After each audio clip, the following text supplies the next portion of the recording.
नमस्कार मैत्रिणींनो, होळी संपली आणि आता आपल्याला उन्हाळ्याची चाहूल लागलेली आहे। तर अशा उन्हाळ्यात आपल्याला नेहमीच काहीतरी थंडगार खायचं असतं आणि त्यासाठीच मी आज या ठिकाणी एक नवीन थालीपीठाची रेसिपी तुम्हाला सांगत आहे। तर करायला अतिशय सोपी आणि त्यामुळे तयार होणारी जी थालीपीठ आहेत ती अगदी मऊ आणि खमंग अशी होणार आहे। तर त्यासाठी लागणारे जे साहित्य आहे ते साहित्य या ठिकाणी मी 2 काकड्या घेतलेल्या आहेत। बाजारात आता काकड्या भरपूर आलेल्या आहेत। त्यानंतर इथं 5 ते 6 लसूण पाकळ्या घेतलेल्या आहेत। थोडासा सुकलेला कढीपत्ता घेतलेला आहे। मी थोड्याशा सुकलेल्याच या ठिकाणी मिरच्या घेतलेल्या आहेत हिरव्या। त्यानंतर कोथिंबीर घेतलेली आहे भरपूर। त्यानंतर पांढरे तीळ घेतलेले आहेत। धनजिरा पावडर घेतलेली आहे। हळद घेतलेली आहे। चवीनुसार मीठ घेतलेलं आहे आणि या ठिकाणी ओवा घेतलेला आहे। आणि सगळ्यात महत्त्वाचं म्हणजे हे जे पीठ आहे हे मी भाजणीचं थालीपीठाला पीठ घेतलेलं आहे। गहू, ज्वारी, तांदूळ, त्यानंतर बाजरी, उडीद डाळ, ही भरपूर सारी कोथिंबीर मिक्सरच्या भांड्यात घालत आहे। मिरच्या तुम्ही तुमच्या चवीनुसार कमी जास्त करू शकता। काकडीच्या थालीपीठांसाठी तिखट लागतं थोडं। त्यानंतर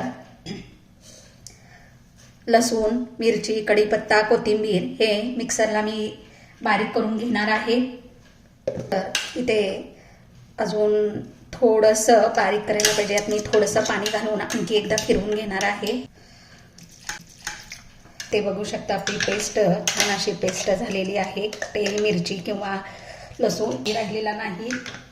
ही जी काकडी घेतलेली आहे ती काकडी मी स्वच्छ धुवून घेतलेली आहे। त्याचा पुढचा मागचा भाग काढून टाकायचा आहे।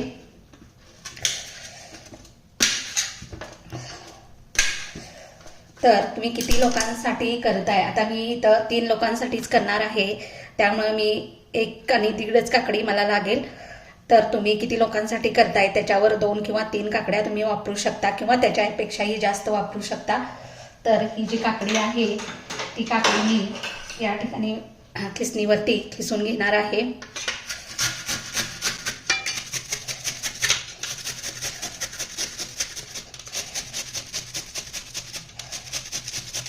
तर या ठिकाणी तुम्ही बघू शकता मी ही काकडी खिसून अशी घेतलेली आहे। तर अशी सगळी काकडी खिसून घेणार आहे।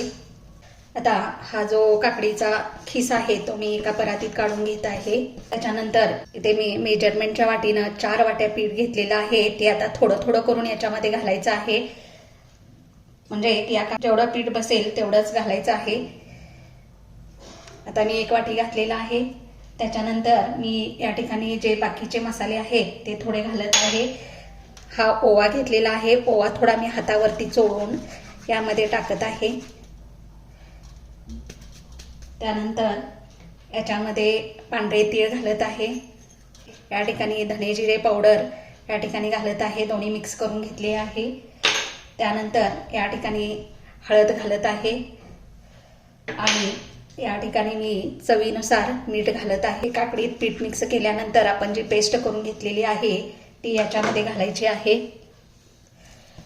पुन्हा त्यामध्ये अर्धी वाटी पीठ घालायचं।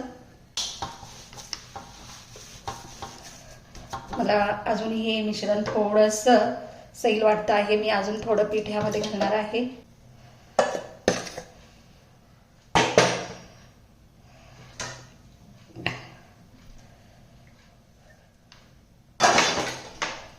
तर पुन्हा मी अर्धी वाटी पीठ घातलेलं आहे आणि 1 छोटा चमचा पाणी घातलेलं आहे। आता एक्स्ट्रा पाण्याची याला काही गरज नाही। हे पीठ असं एकसारखं मळून त्याचा गोळा करून घ्यायचा आहे। मस्त असा आपला हा गोळा तयार करून घेतलेला आहे पाणी न वापरता। अगदी नकभर पाणी वापरलेलं आहे। आता मी हे 5 मिनिटं या ठिकाणी असाच गोळा झाकून ठेवत आहे। तोपर्यंत आपण बाकीची तयारी करून घेऊया। इथे आपलं हे पीठ 5 मिनिटं भिजून झालेलं आहे। आता आपण थालीपीठ करायला सुरुवात करणार आहोत। तर मी पोळपाटावर एक कापड, कॉटनचं कापड या ठिकाणी घातलेलं आहे आणि या ठिकाणी हा जो छोटा गोळा आहे तो मी हाताने थापून घेत आहे. थोडासा मध्ये मध्ये पाणी लावायचं आहे म्हणजे व्यवस्थित थापला जातो, मोडत नाही. लाटणं आहे त्या लाटण्यालाही पाणी लावायचं आहे आणि या ठिकाणी याला लाटून घ्यायचं आहे.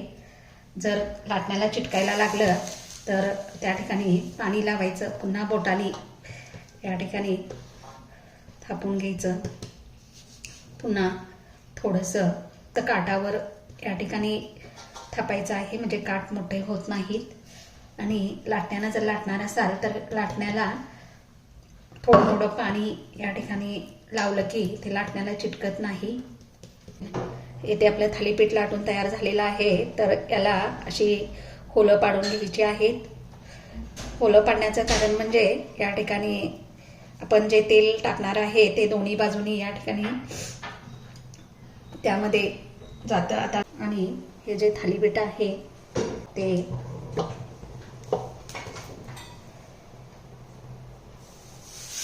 यामध्ये टाकून याला पाण्याचा हात असा फिरवून घ्यायचा आहे. ते करत असताना गॅसची फ्लेम बारीक ठेवायची आहे आणि त्यानंतर ते कापड सालगट काढून घ्यायचं आहे. त्यानंतर त्याच्यावरती थोडं पाणी शिंपडून या ठिकाणी हे असं छान झाकून ठेवायचं म्हणजे छान असं वाफेवर भाजतं. त्यानंतर गॅस मिडियम करायचा आहे. तर थालीपीठ हे एकाच बाजूने भाजून घ्यायचं आहे. तर आपलं हे थालीपीठ या ठिकाणी भाजून तयार झालेलं आहे. याला मी वरून थोडंसं तेल लावून या ठिकाणी उलटवून घेत आहे. आता हे थालीपीठ या ठिकाणी मस्त असं भाजून तयार झालेलं आहे. इथे आपली मस्त अशी काकडीची थालीपीठं तयार करून झालेली आहेत. त्याबरोबर मटकीची उसळ आणि दही एकदम मस्त कॉम्बिनेशन आहे. तर तुम्ही ही अशी काकडीची थालीपीठं करून बघा आणि मला कमेंटद्वारे सांगा. जर तुम्हाला माझी रेसिपी आवडली असेल तर माझ्या चॅनलला लाईक आणि सबस्क्राईब करायला विसरू नका.